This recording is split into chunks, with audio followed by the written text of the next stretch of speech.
What is the true price of risking everything when the survival of antiquity's greatest civilization is on the line? It is the spring of 1457 BC. In Thebes, Queen Hatshepsut is dying. For 2 decades, she held the Egyptian kingdom in an iron grip of stability, prioritizing trade expeditions over bloody conquests. Now the sarcophagus is sealed. The shadow of her long reign dissipates, and young Thutmose III ascends the throne as the rightful sovereign. He was expected to be a silent puppet, a youth raised far from the levers of state power. But a historical anomaly occurs. A man with no experience in major warfare takes absolute control of the empire's colossal military machine within his first days. There is no confusion in the palace, no factional infighting, only the cold dictatorship of a direct order. To the north, hundreds of miles from the Nile Delta, a massive revolt ignites. The king of Kadesh, a pragmatic ruler of the northern territories, views this transition of power in the Egyptian kingdom as a fatal weakness. He strikes instantly. A massive coalition gathers in the Levant. More than 300 local rulers swear fealty to the king of Kadesh, massing infantry and war chariots at strategic hubs. A logistical nightmare emerges. How do you feed a horde of thousands of soldiers and horses in parched valleys without gutting your own economy? The answer lies in secret supply lines. The kingdom of Mitanni, the ancient world's preeminent shadow power, opens its treasuries. Gold, copper, and timber flow to the rebels in a steady stream. The Mitannians are bankrolling this rebellion, hoping to use the blood of others to permanently sever the Egyptians from the trade routes of Asia. A collision is inevitable. While the ambitious lords in the fractured cities of the Canaanite coalition bicker over seniority and divvy up Egyptian spoils in advance, a ruthless machinery of mobilization is grinding away in Thebes. Strict state monopoly meets tribal chaos. Copper and tin are smelted around the clock in temple workshops.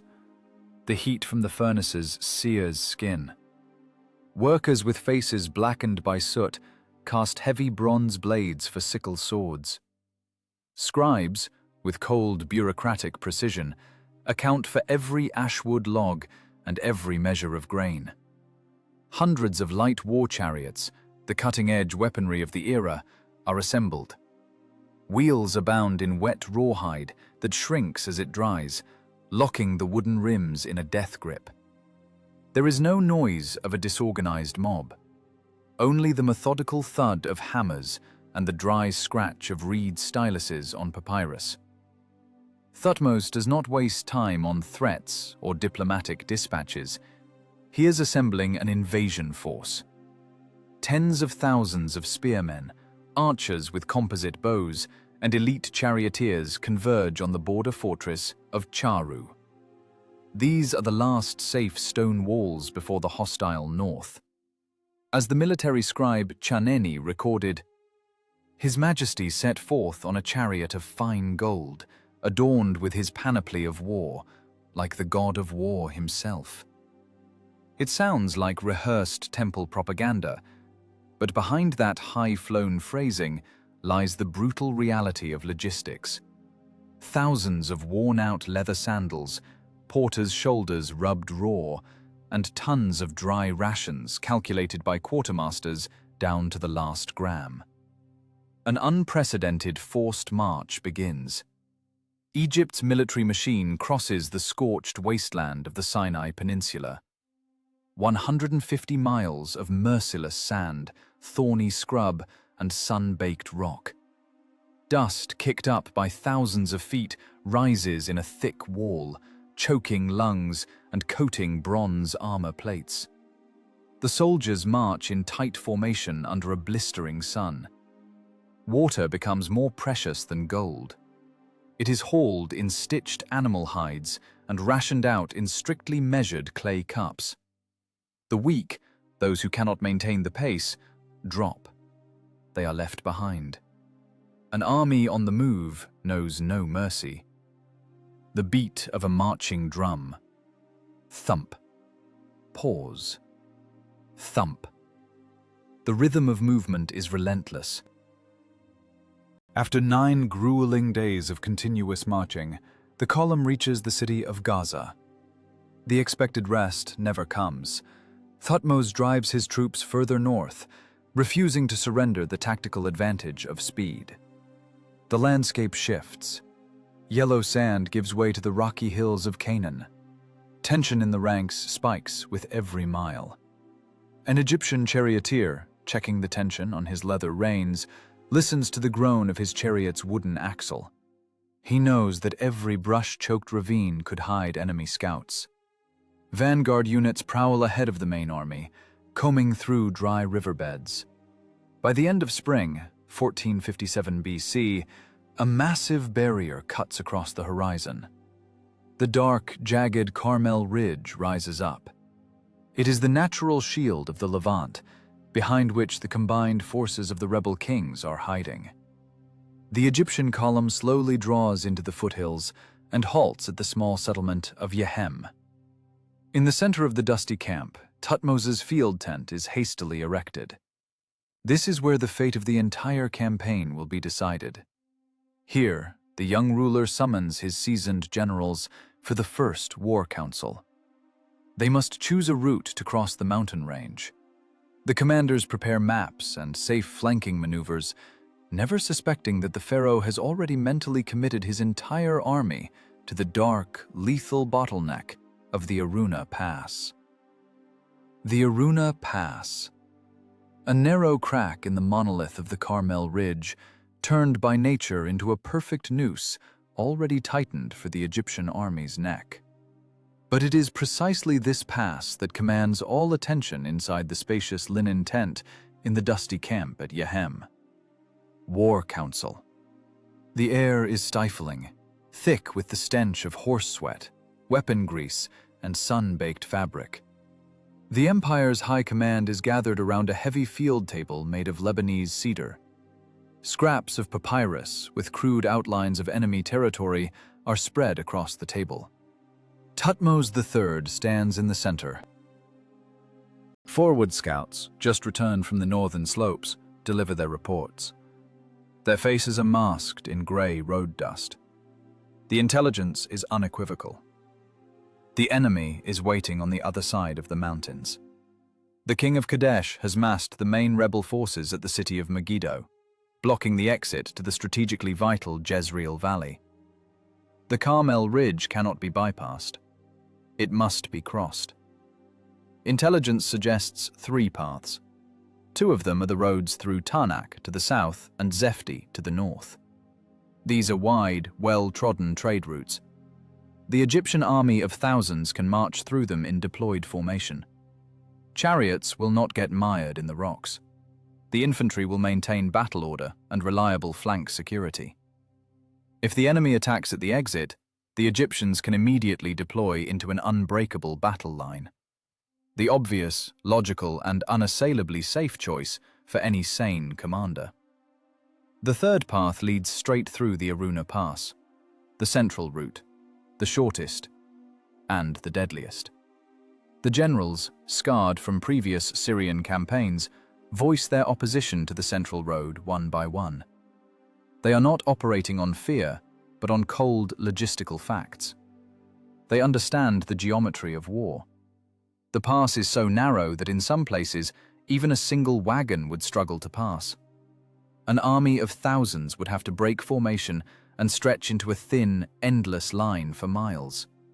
No security, no protective flanks. Horse shall follow horse, and man shall follow man. That is how the military scribes would record the desperate words of the commanders. Inside the muffled walls of the tent, the phrase sounds like a funeral rite. If the vanguard hits the enemy at the exit of the mountains, the rearguard will still be entering the pass on the other side of the ridge. The Egyptian war machine would be completely paralyzed. No room to maneuver. Any small squad of Canaanite skirmishers on the upper ridges could turn the Empire's elite into helpless targets.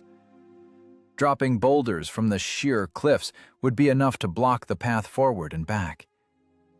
This is not just a tactical risk. It is logistical suicide. The Pharaoh listens in silence. The veteran commanders demand guarantees. They want to preserve the logistics, the army, the empire itself, and the life of their young ruler. They plead with Thutmose to choose predictable reliability. But they do not understand the fundamental difference between a cautious general and the architect of an absolute empire.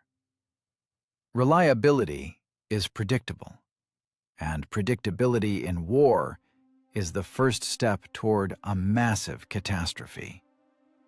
The enemy expects the Egyptians to take the wide roads because common sense dictates it. Therefore, one must strike where the appearance of an entire army is physically impossible. Thutmose cuts the arguments short. His decision sends a shockwave through those present. He rejects the safe routes.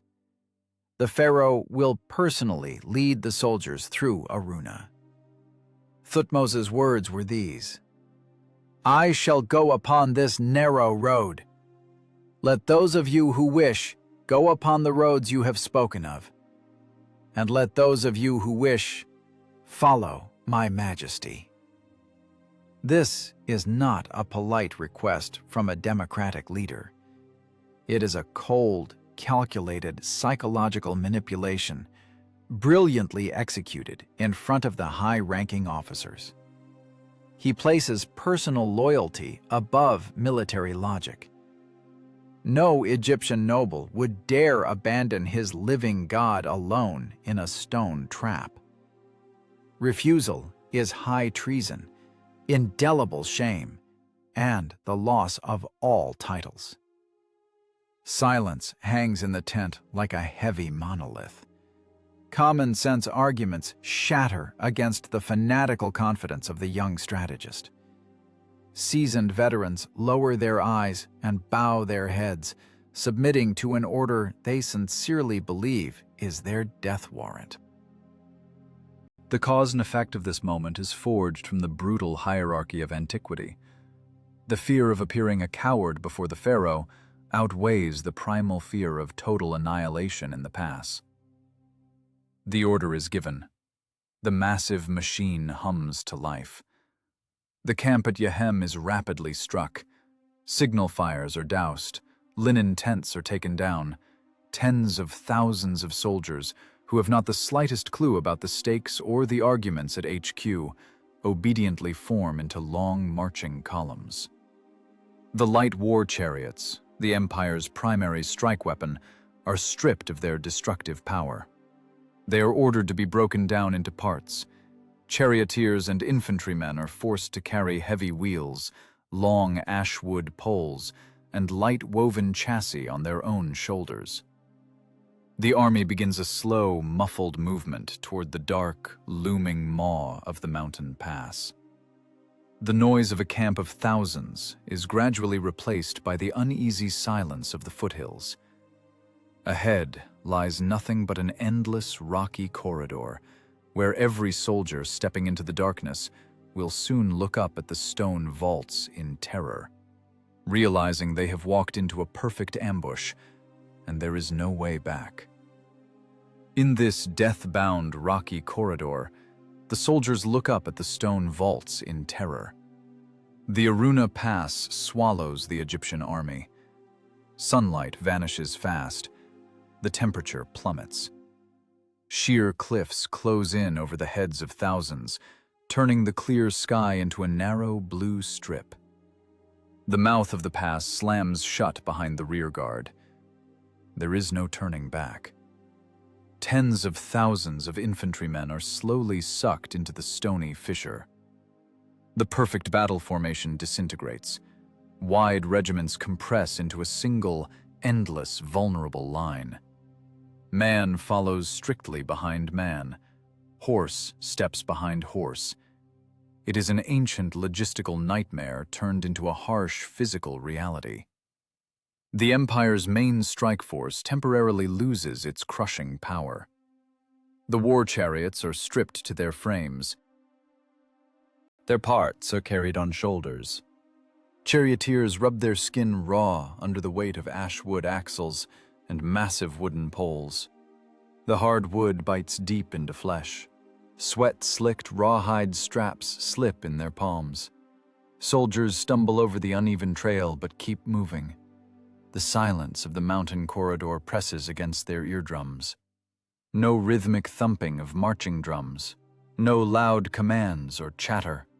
Only the monotonous, muffled thud of tens of thousands of leather sandals against bare stone. The dry creak of wood. The heavy breathing of men. Horses snort nervously, sensing the unnatural confinement and the smell of dust. The soldiers have strict orders to wrap the animals' hooves in thick cloth. Every sound must be kept to an absolute minimum. Any accidental strike of a weapon against stone echoes repeatedly off the cliffs and shoots upward, betraying their presence.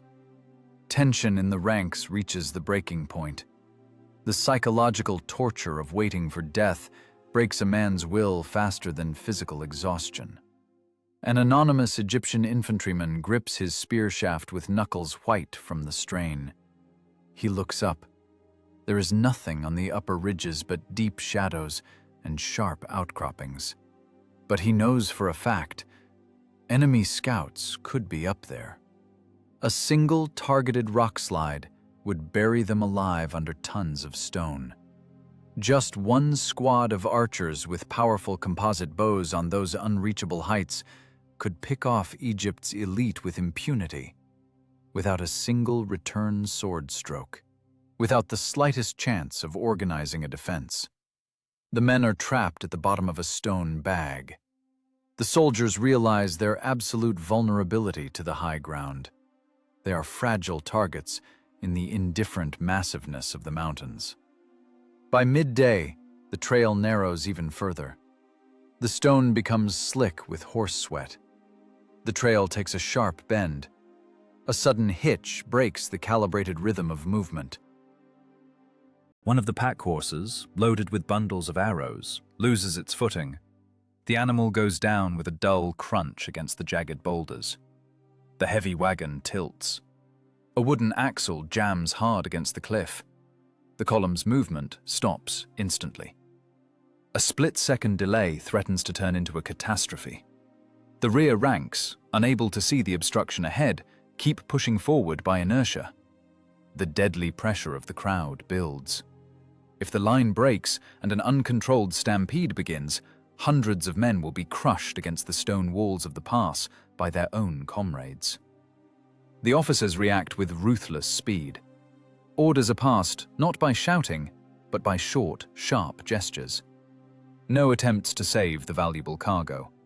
No attempts to get the fallen horse up. In this stone death trap, an animal's life is worth nothing. A short, precise thrust of a bronze blade to the neck prevents a loud death rattle. Heavy axes quickly hack through the wooden spokes of the wheels. The mangled carcass of the horse and the wreckage of the broken cart are simply shoved into a dark crevice, right under the feet of those following. The road is clear again. The column resumes its pace. Cold, survival pragmatism takes over. Suffocating heat seeps into the bottom of the gorge. The air grows thick. Water is scarce, but no order to halt is given. Thutmose III is at the very head of this procession. He shares the fate of his rank and file. The Pharaoh marches on foot, surrounded by a tight ring of his personal guard. His magnificent gold chariot has also been stripped down. He walks in front of everyone, the first target at the point of danger. This is the peak of his calculated risk. If he falls to a stray arrow, the Egyptian empire collapses that very second. After long hours of a grueling march, the terrain begins to shift. The blind turns of the gorge are left behind. The stone walls slowly recede. A hot wind hits them in the face. A wide opening appears ahead. The vanguard is approaching the exit. Men instinctively slow their pace. Hearts hammer at a frantic rate. Logic dictates, Right here, at the narrow exit, the Canaanite coalition should snap its jaws shut and deliver the fatal blow. Soldiers tighten their grip on heavy shields. Charioteers drop wooden parts to the ground and begin feverishly, frantically reassembling the war chariots on the fly. Wheels are slammed onto axles, leather straps are pulled taut, bronze weapons are drawn with a metallic rasp. The Egyptian army prepares to meet its end in a head-on collision with superior enemy forces. Thutmose is the first to step out of the shadows of the pass. Blinding sunlight hits his eyes. The road dust settles. The young ruler's gaze sweeps across the wide expanse before him. What he sees in those seconds changes the course of the campaign forever. Stretching out before the vanguard is an absolutely empty, sun-drenched plain and the quiet waters of the Kina Brook. There is no ambush. The valley is open. The valley is open. The waters of the Kina Brook glint peacefully under the midday sun. The banks are thick with tough reeds. The silence of the wide plain hits the Egyptian vanguard like a deafening blow. No hail of arrows from the cliffs. No war cries ahead. The Egyptian soldiers stand motionless, staring at the empty green hills. The death trap was an illusion. The young ruler's insane risk turned out to be an absolute triumph of tactical intelligence. Thutmose barks a short, sharp order. The elite infantrymen snap into motion instantly. They break into a run, surging forward. They seize a wide beachhead on the southern bank of the shallow brook. Bronze sickle swords clear their scabbards with a clang. Heavy wooden shields are raised. The perimeter is immediately locked down. The first combat units begin to pour out of the narrow, dark mouth of the pass. Men collapse to their knees in the mud, exhausted. They drink greedily from the Kina's bed. They hurriedly wash the thick gray dust of the death march from their faces and shoulders. While the Egyptians are scrambling to dig in on the new ground, overconfident calm reigns in the rebel camp. The king of Kadesh is making his fatal mistake. He is thinking in predictable defensive categories.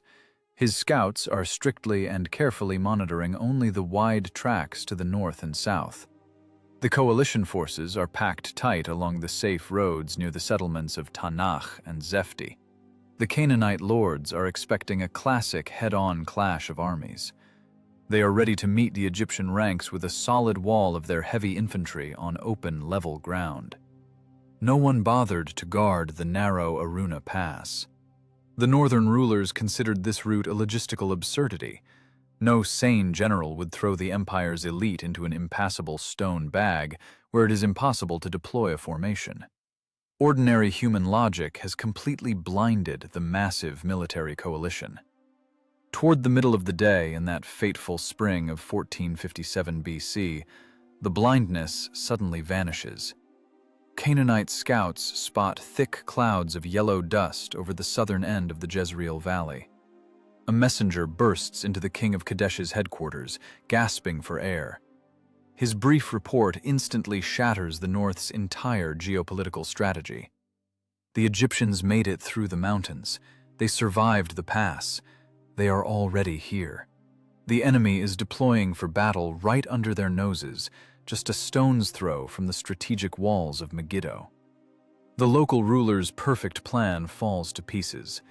Instant panic paralyzes the commander's headquarters. The allied kings scream at their generals. Gold jewelry rattles from sharp, nervous movements. Orders are completely contradictory. Unified command vanishes into the chaos of pointless, frantic activity. A new critical window of vulnerability opens. Thutmose's vanguard stands alone in the open, while the bulk of the Egyptian forces remain bottlenecked in the gorge. The rear of the massive column is miles behind, buried within the dark stone corridors. If the coalition manages to regroup quickly and strike now, the Egyptian lead element will be instantly crushed. The entire campaign would end in a total rout on the banks of a shallow brook. Minutes are ticking away. Canaanite war chariots are frantically shifting positions, the drivers brutally lashing horses with short whips. They are attempting to wheel their heavy units from the flanks to form a single striking fist. But the wide wooden rims of their wheels are sinking deep into the loose soil of the farm fields. The maneuver of the massive, lumbering Allied army is taking a catastrophically long time. The Egyptians aren't wasting a single second. The exit from the gorge is working like a giant, relentless piston. Every minute, hundreds more armed men spill out from the mountain darkness. Officers with long staves drive the stragglers forward. There is no mercy for the exhausted, only the brutal rhythm of military deployment. The infantry forms into dense squares on the move, shields slammed into the soft earth with force. Charioteers assemble their rigs with terrifying speed, the staccato rapping of wooden mallets merging into a continuous drone. Massive wheels are fitted, tough leather reins are tightened, and large-capacity quivers are bolted to the frames, packed to the brim with arrows tipped in razor-sharp copper. A new breed of war machine is regaining its lethal form right before the eyes of a stunned enemy. The Egyptian camp expands across the smooth plain like a living, unstoppable force. By evening, the situation finally stabilizes. The coalition has burned daylight and missed its only shot at a quick victory.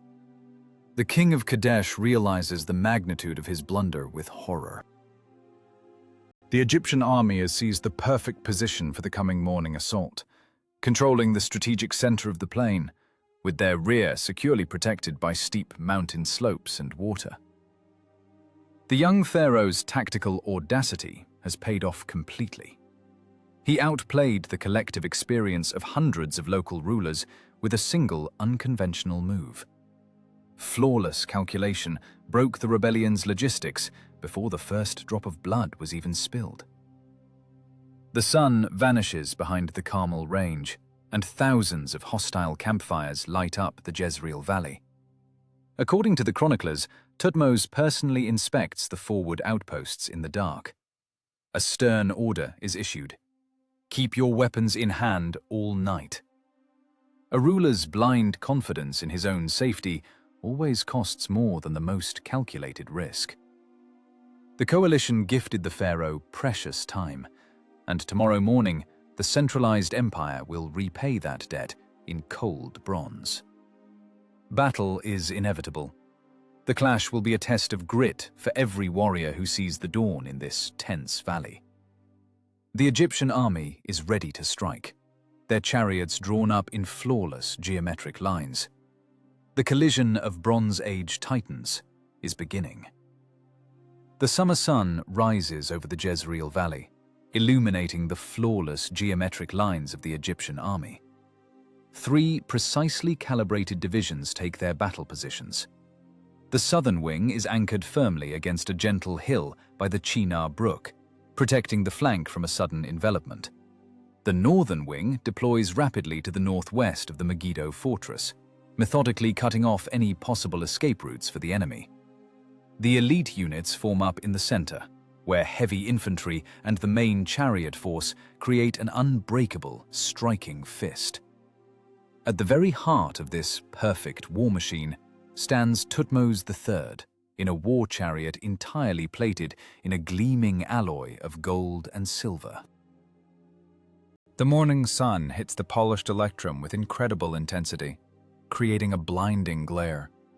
To a common Canaanite foot soldier standing in the distance, it looks as if a god in a state of pure rage has descended onto the battlefield. The psychological blow is landed before the first arrows are even loosed. The radiance of the electrum blinds the enemy, not through magic, but through the cold calculation of physics and military propaganda. Silence. 2 giant armies face one another. The distance is closing rapidly in the minds of the commanders. The sharp crack of a command staff breaks the pause, followed by the piercing roar of bronze trumpets.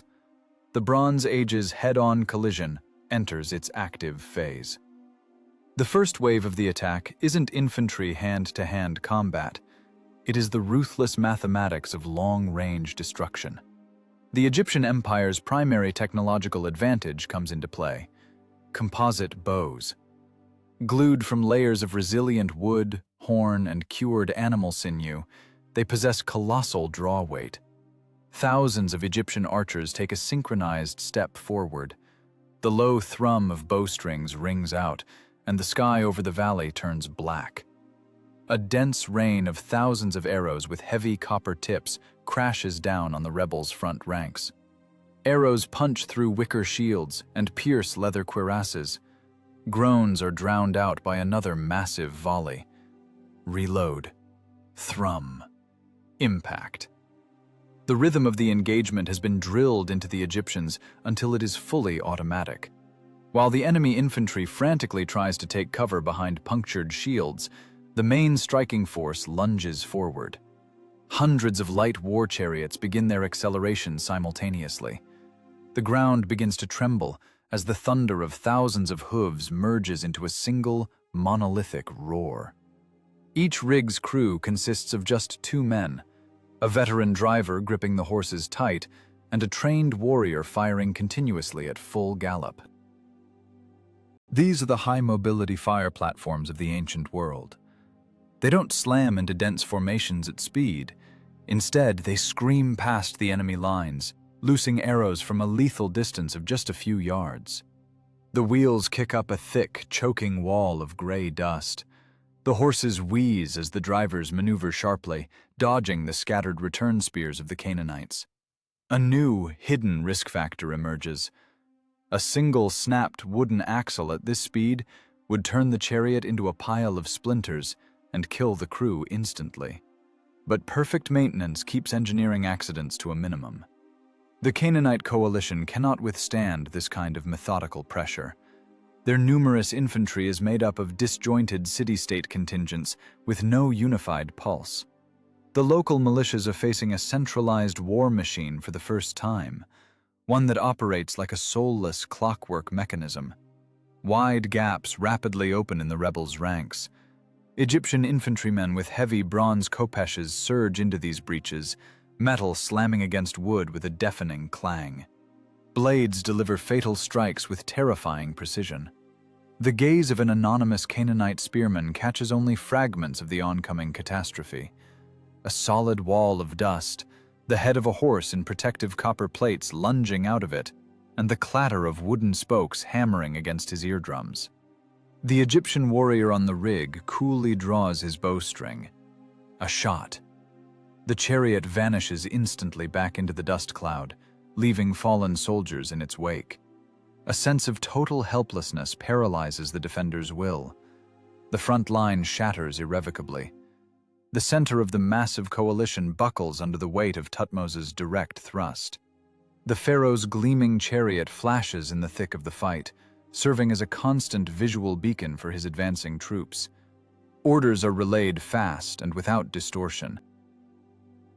The Egyptian flanks begin to slowly curl inward, systematically enveloping the rebel army from both sides. The tactical blueprint of the battle turns into a display of geometrically perfect dominance. The Canaanite commanders have completely lost control of their own men. The mechanics of this rout are simple and brutal. Discipline invariably crushes a disorganized mass. The king of Kadesh banked on the sheer number of his units, on wide formations and long spears, but his army turned out to be a blind and lumbering target. The valley floor becomes a slick, trampled trap. The rebels begin to back away, first slowly, step by step.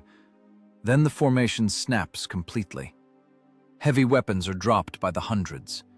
Panic spreads through the ranks like a dry forest fire. The soldiers of the fractured kings turn their backs to the oncoming bronze wave, looking hopefully toward the saving walls and triggering a chain reaction of chaotic flight toward the fortress of Megiddo. The coalition is finally broken.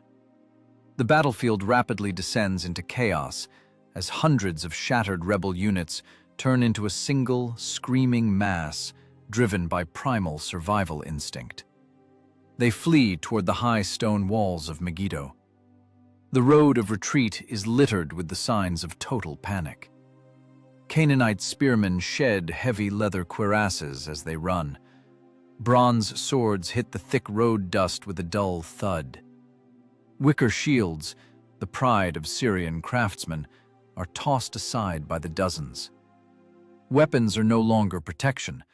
They are just dead weight that fatally slows the run. The Egyptian heavy infantry pursues the retreating force with merciless method, while Thutmose's light war chariots scream into the straggling groups, cutting off their paths to safety. The perfect scenario for an absolute triumph is unfolding right before the young pharaoh's eyes. The city walls are only a few miles away across flat ground. The logic of war dictates the only correct move. Do not slacken the pace for a second. The Egyptian army must storm the city gates on the heels of the fleeing enemy. If the soldiers don't stop, Megiddo will fall before sunset. The war will end today with one decisive blow. But the empire's finely tuned mechanism suddenly suffers a catastrophic failure. The momentum of the advance drops sharply. The disciplined, geometric lines of the Egyptian regiments break apart on the move.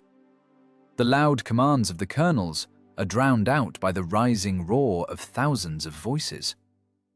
An obstacle appears in the path of the attacking infantry that proves more insurmountable than the sheer cliffs of the Carmel Range. The Egyptians have burst into the massive, hastily abandoned camp of the Canaanite coalition. Thousands of pitched tents made of fine wool, smashed transport chests, the luxury chariots of the northern kings, richly inlaid with gold leaf, lapis lazuli, and carved ivory. Massive pens holding hundreds of elite Mitanni breed horses. For a common Egyptian recruit, drafted from a poor farming village and marched through a death-trap desert, this scale of wealth is beyond comprehension. The iron discipline that held these men together in the narrow mountain pass under the threat of rockfalls evaporates instantly. The primal instinct of a looter overrides the strict duty of a warrior. Soldiers break ranks en masse. They throw themselves into the plunder. Bronze kopeshes are tossed to the ground to free up hands for heavy silver bowls and gold ingots. Infantrymen get into fistfights with one another, violently tearing at pieces of the king of Kadesh's richly embroidered linen cloaks. Charioteers leap from their rigs at full speed, forgetting the pursuit as they frantically hitch the enemy's thoroughbred stallions to their own vehicles. Commanders of tens try to restore the shattered order, beating the looters across the shoulders with thick wooden staves, but their efforts are futile. The army ceases to exist as a single striking organism. It dissolves into an uncontrollable mob of greedy trophy hunters. Thutmose III watches this massive collapse from his gleaming electrum chariot, his face hardening into a mask of stone. A ruler's cold tactical calculation is shattered against the primitive, uncontrollable greed of common men. In a fury, the pharaoh slams his spear butt against the wooden side of his chariot with all his might. He barks out sharp, cursing orders to his personal signalers. The bronze trumpets blare until they crack, demanding over and over that the looting stop and the attack resume. But the piercing sound of the war trumpets is lost without a trace in the clinking of plundered jewelry, the frantic neighing of horses, and the loud shouts of looters divvying up the haul. No living god, no iron-fisted dictator can stop tens of thousands of armed men who have finally gotten their hands on someone else's treasure. Absolute strategic victory is slipping through his fingers in the final few hundred yards. By midday of this fateful spring in 1457 BC, the ancient world's deadliest war machine grinds to a halt. It wasn't the closed ranks of Syrian spearmen or the brilliant flanking maneuvers of enemy generals that stopped them. Overturned baskets of grain, silver pitchers, and colored fabrics from abandoned tents save the defenders of Megiddo from immediate annihilation. The fatal greed of the Egyptian soldiers gifts the defeated coalition members the most priceless resource in war: time.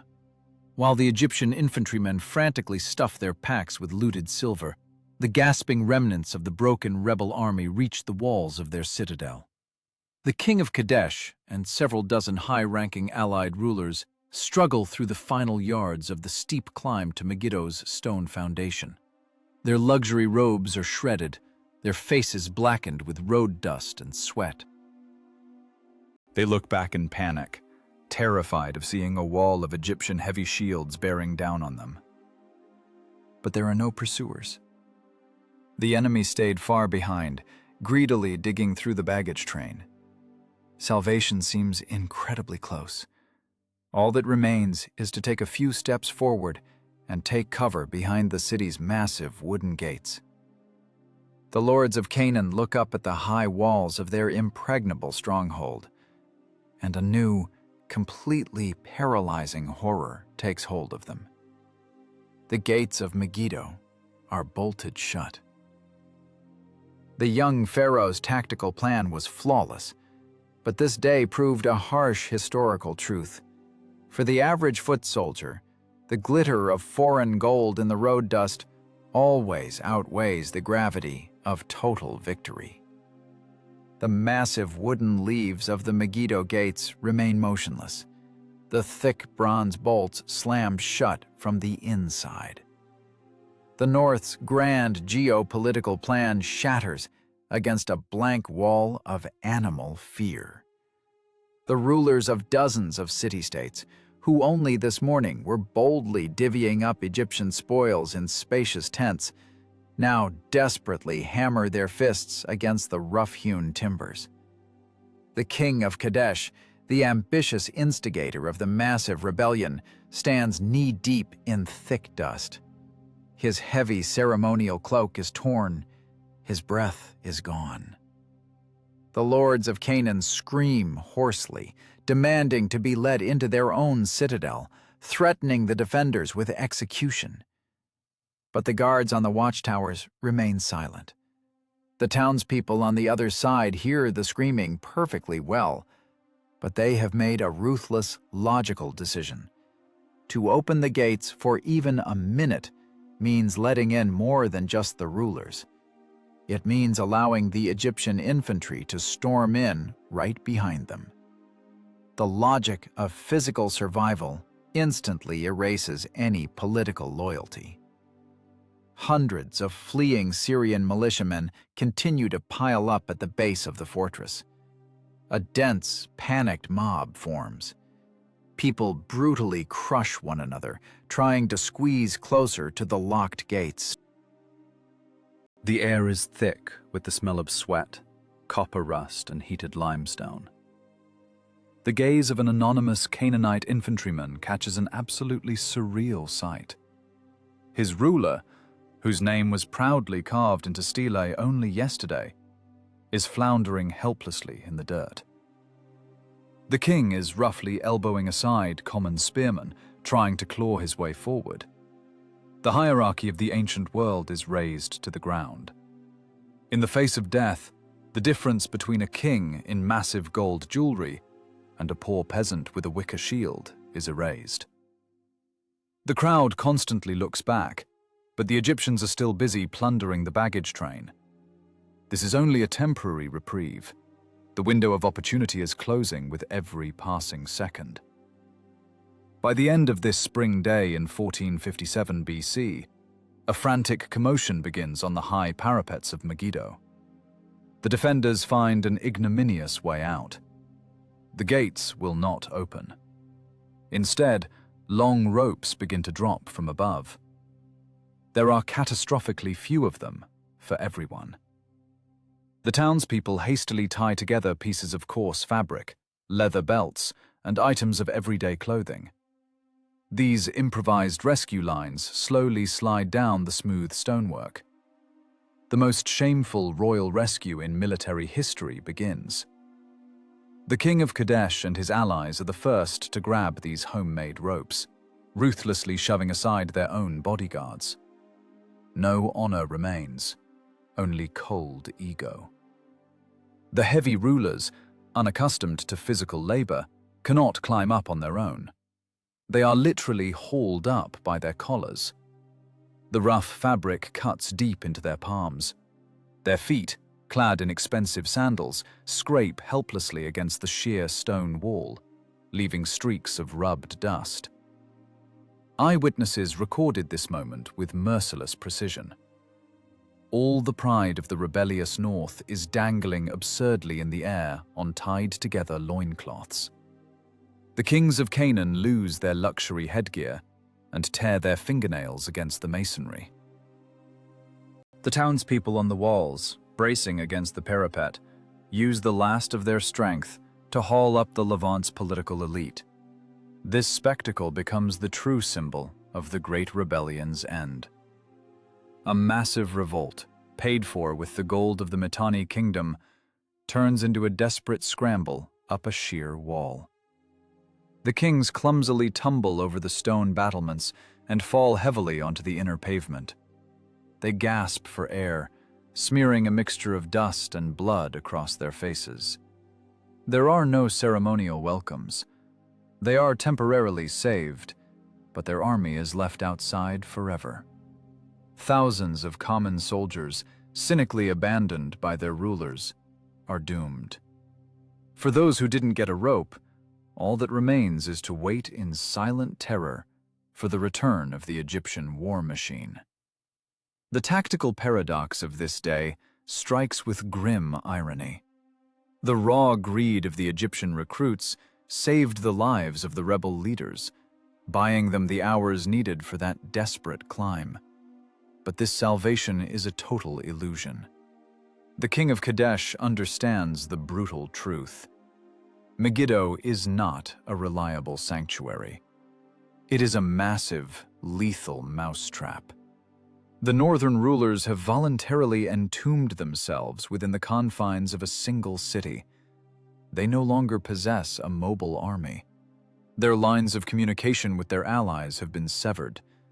The grain stores are intended solely for the local garrison, not a sudden deluge of fugitives. While the rescued kings attempt to compose themselves in the fortress's filthy streets, the situation on the Jezreel plain shifts radically. Egyptian officers, employing extreme brutality, restore discipline. The looting of the camp is halted. The spoils are strictly tallied by scribes. Thutmose III's focus returns to the campaign's primary prize. He stares coldly at the walls of Megiddo. In this moment, the pharaoh realizes the enemy has handed him the ultimate strategic gift. The political elite of the entire Levant has voluntarily gathered in one spot. He no longer has to hunt them across the expanse of Syria. The pharaoh issues a new order. The army halts the pursuit. Egyptian troops systematically reorganize into siege columns. Soldiers set aside their composite bows, picking up heavy tools to break the dry earth. The brutal price for their looting takes the form of methodical, back-breaking labor. And for the trapped kings, the countdown to total exhaustion begins. The countdown to the rebel king's collapse doesn't start with the clash of swords, but with the dull, rhythmic thud of hundreds of copper hoes hitting dry, stony ground. Punishment for a moment of weakness and greed comes immediately. A blinding victory that should have ended in triumph by sunset turns into a grueling, brutal routine. Tens of thousands of Egyptian soldiers, who just yesterday were charging on war chariots, are now bent double. They are digging a deep moat, a wide trench cutting the stronghold off from the valley. Sweat stings their eyes. Breath comes in ragged gasps. Commanders ruthlessly suppress any talk. Thick wooden sticks dance across the backs of the slow. The army bites into the stubborn soil around Megiddo's massive walls. This isn't some glorious siege from ancient legends sung in temple hymns. This is hard, filthy physical labor. The cold, bureaucratic calculation of a ruler who has chosen a strategy of slow starvation. By direct order of the young Thutmose III, the ring of isolation physically closes. Legions of infantry are dispatched to the slopes of the Carmel Ridge. Massive deforestation begins. Thousands of freshly felled trees are dragged to the foot of the besieged city. Carpenters methodically square the trunks, turning massive logs into sharp, lethal stakes. The thud of thousands of axes echoes through the valley from dawn until deep into the night. Wooden posts are driven deep into the ground right behind the excavated trench. A solid, impenetrable palisade forms around the entire citadel. A massive wall of fresh timber completely cuts the besieged off from the outside world. Egyptian military scribes, pedantically recording every step of the campaign, enter the official name of this siege work into their papyrus scrolls: Thutmose, ensnarer of Asians. There is no grandiosity in these words, only a cynical statement of fact. The giant mousetrap has finally snapped shut. By the start of the sweltering summer of 1457 BC, the Jezreel Valley radically changes color. The golden fields of ripe wheat that were supposed to feed the people of Megiddo now belong to Egyptian foragers. The imperial army begins harvesting someone else's crop. Soldiers use long sickles to methodically cut the grain right before the eyes of the starving defenders. It is sophisticated psychological torture, slow destruction through the constant sight of someone else's full belly. In the evenings, thick smoke from ovens rises over the Egyptian camp. The smell of fresh baked bread and roasted meat drifts slowly over the palisade, seeping behind the stone walls. The Egyptians fully supply their troops with food, while cold-bloodedly depriving those trapped inside of any provisions. Not a single grain crosses the blockade line. Every basket gathered on the plain is a day struck from the life of a Canaanite militia member in the city. Inside Megiddo itself, a suffocating atmosphere of total doom takes hold. Warehouses empty rapidly. The city chokes within the siege ring for long months. A space designed solely for a small local garrison is now packed to capacity. Hundreds of fugitives, the remnants of a broken army, and the arrogant monarchs of the north share the same pathetic rations of stagnant water and rotten grain. Disease breaks out in the cramped stone alleys. The death rate climbs exponentially. Mitanni horses, the pride of the Syrian cavalry, are slaughtered for meat one by one. The Lord of Kadesh, who recently held the fates of an entire region and thousands of lives in his hands, now stares helplessly at empty clay amphorae. Hierarchy is erased. Gold jewelry no longer has value. A heavy ingot of silver cannot buy even a handful of dry flatbread.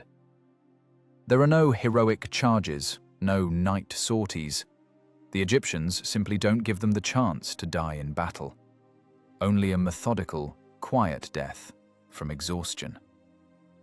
The Egyptian camp behind the wooden wall lives by the strict, merciless laws of military routine. Armed patrols constantly cruise along the palisade. Sentries on specially built towers watch every movement on the fortress parapets. They wait. They wait for absolute hunger to break the defender's will, faster than any bronze battering ram could smash through the wooden gate leaves. For the Pharaoh, time ceases to be an enemy.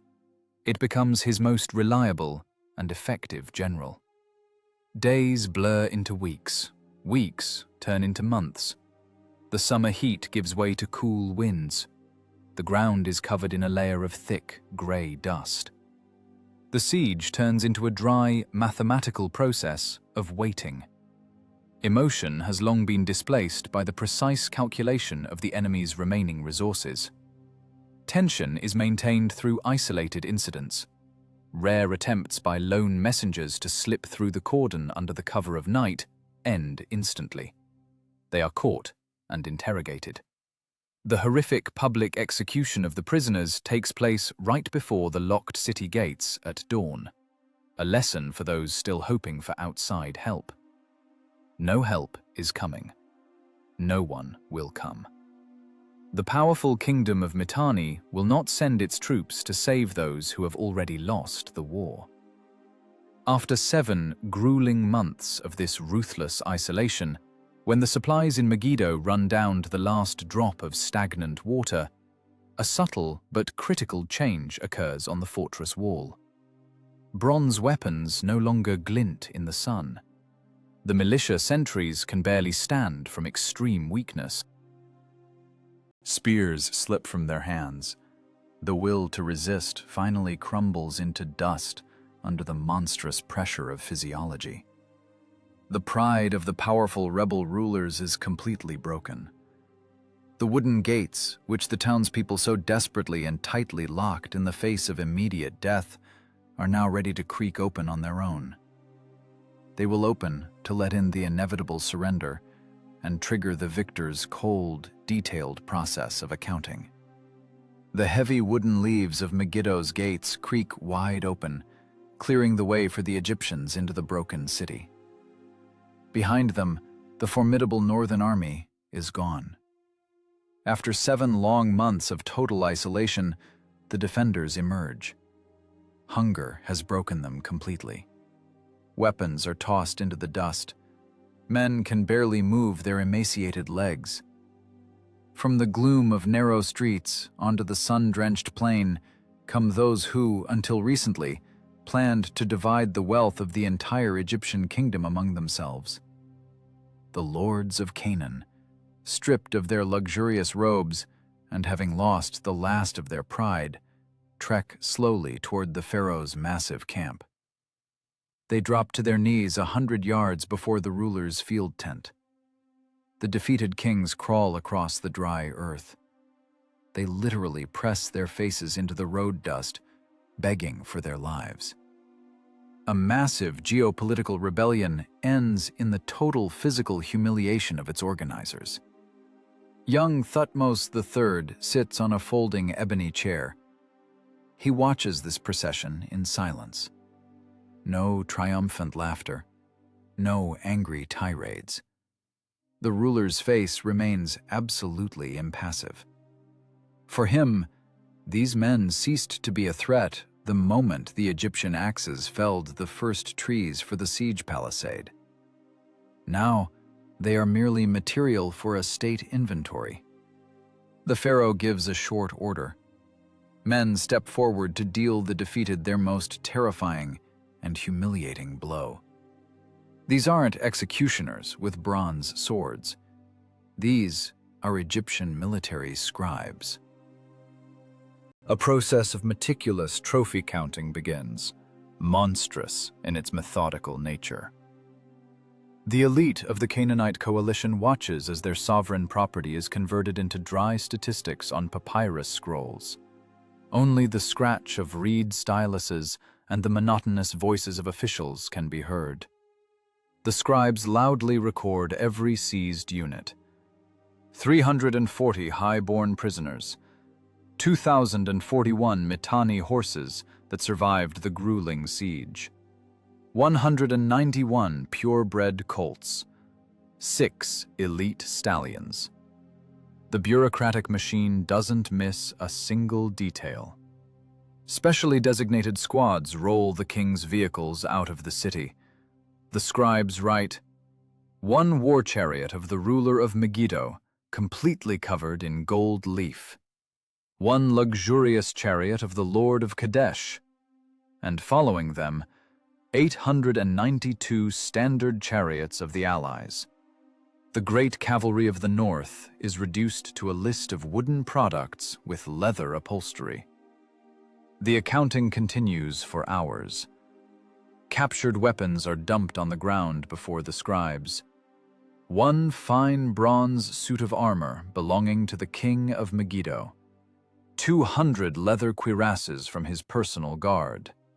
502 composite bows that never managed to pierce the besiegers' wooden palisade. Egyptian quartermasters herd the remnants of the region's agricultural wealth into massive flocks.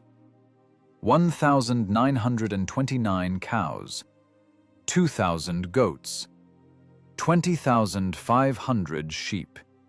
The economy of the entire Levant has been completely gutted and claimed by the Egyptian crown. Every ear of wheat and every measure of silver now belongs to Thebes. The lords of Canaan listen to this endless list while on their knees. They expect immediate execution. The logic of the ancient world dictates a simple rule: a rebel must be beheaded. But Thutmose III demonstrates a frightening depth of political pragmatism. He doesn't need dead heroes in the north for whom relatives will seek revenge. He needs broken, submissive administrators, capable of regularly collecting taxes for the empire. The pharaoh announces his decision. He spares the king's lives. They are permitted to return to their plundered cities and continue to rule. This calculated mercy hides a steel hook of absolute control. Thutmose voices the primary condition of surrender. The kings keep their lives, but they give up what is most precious. Egyptian soldiers roughly snatch the young sons of the Canaanite lords from the crowd of prisoners. The children are lined up in a separate column. The pharaoh takes the direct heirs to the throne back to Egypt as political hostages. They will live in palaces. They will learn the Egyptian language. They will worship Egyptian gods. An investment in the region's future submission is secured by blood. If any of the pardoned rulers dares to take up arms again, his son will die immediately on the banks of the Nile. The king of Kadesh watches silently as his heir is loaded into an Egyptian transport wagon. He is powerless to change anything. The children's crying is drowned out by the commands of Egyptian overseers. The psychological chain is forged and securely fastened. The rebellion is completely suppressed, not just physically, but mentally. The trophy lists are rolled into tight bundles. The loot is securely packed into travel chests. A massive, heavily laden caravan with thousands of head of cattle, captured chariots, and political hostages forms into neat marching columns on the trampled earth. The young ruler, who outplayed the combined forces of an entire region, gives the final order of this campaign. The Egyptian military machine slowly turns south. The long trek through the desert back to the capital promises to be entirely different. The road to Thebes now belongs to the absolute victors. The road to Thebes now belongs to the absolute victors. The Egyptian army's triumphal return turns into a grand demonstration of the new world order, stretching for dozens of miles. Heavily laden columns slowly pull into the imperial capital. The contrast is staggering. The scorched sands of the Sinai Peninsula are left behind, replaced by the lush greenery of the Nile's banks. Dusty, deeply scarred infantrymen lead thousands of head of captured Syrian livestock. The lowing of exhausted animals mingles with the rhythmic beat of ritual drums. Hundreds of captured war chariots roll along wide paved avenues with a deafening roar. Massive rims of Lebanese cedar leave deep ruts in the soft earth, marking the weight of the spoils. But the primary strategic weapon for future conquest walks on foot in the very center of this endless procession. These are the terrified children of the defeated Canaanite kings, torn from their families. They aren't shackled in heavy copper chains. They aren't thrown into damp stone dungeons. They aren't led to a brutal public execution for the amusement of a roaring crowd of citizens. Young Thutmose III's logic is ruthless in its cold foresight. The young hostages are placed in spacious, light-filled palace chambers. They are dressed in the finest snow-white Egyptian linen. They are fed the best meat and clean water. Skilled palace scribes immediately begin their rigorous education. They methodically hammer into the children's minds the complex system of hieroglyphs, the language of the Egyptian bureaucracy, and an absolute, unquestionable faith in the divine nature of the Pharaoh. This isn't an act of arrogant mercy. It's the most effective and cynical form of long-term occupation. In 10 or 15 years, when their broken, humiliated fathers quietly die in their northern provinces, these grown hostages will return to the Levant. They will take the thrones of their ancestors with absolute legitimacy. But they will no longer be rebel Canaanites. They will be loyal Egyptian governors, devoted to a foreign crown until their last breath. Psychological reprogramming costs the state treasury hundreds of times less than regularly sending armed punitive expeditions. The events of the past bloody months require immediate historical recording. Fragile papyrus paper is short-lived, and human memory is too prone to distortion. The Pharaoh orders his unprecedented triumph to be immortalized in the very heart of the empire. Colossal architectural work begins in the gargantuan Karnak temple. Hundreds of the best stone carvers climb high wooden scaffolding. The ring of heavy copper chisels against hard limestone doesn't stop day or night. The dry statistical reports of military quartermasters, hastily drafted in the road dust before the locked wooden gates of Megiddo, are transferred onto the monumental walls of the main sanctuary. Thus is born the first detailed military report in documented human history: the Annals of Thutmose III. No vague mystical allegories, no divine intervention striking enemy regiments with lightning from the heavens, only hard, repeatedly verifiable factology of the past campaign. The exact routes of the army's advance through the desert are carved. The desperate arguments of generals at the Council of War are recorded. The geometry of troop deployment on the Jezreel Plain is described in detail. Inventories of captured bronze weapons, lists of high-ranking prisoners, registers of driven livestock verified by scribes down to the last sheep. This text, cut deep into stone, forever transforms a brief local war into an eternal instrument of geopolitical dominance. Any foreign ambassador arriving in Thebes from neighboring powers will be forced to walk past this giant wall. He will look at the endless rows of carved numbers and understand the absolute mathematical inevitability of his defeat at the slightest hint of rebellion. The stone doesn't threaten. The stone simply states the fact of Egypt's absolute superiority. The spring of 1457 BC forever changed the balance of power on the ancient planet. The Egyptian kingdom ceased to be just a wealthy, isolated state in a fertile river valley. It transformed into the absolute hegemon of the ancient East. A centralized, ruthless military empire of a new type, whose borders were henceforth dictated solely by the marching range of its war chariots. Unconditional victory was paid for with a monstrous risk that terrified the most experienced commanders, but fully justified itself in bloody practice. History proved to be an utterly cold and impartial judge. It never forgives excessive caution. A ruler who relies solely on safe, wide, and well-scouted paths is always predictable.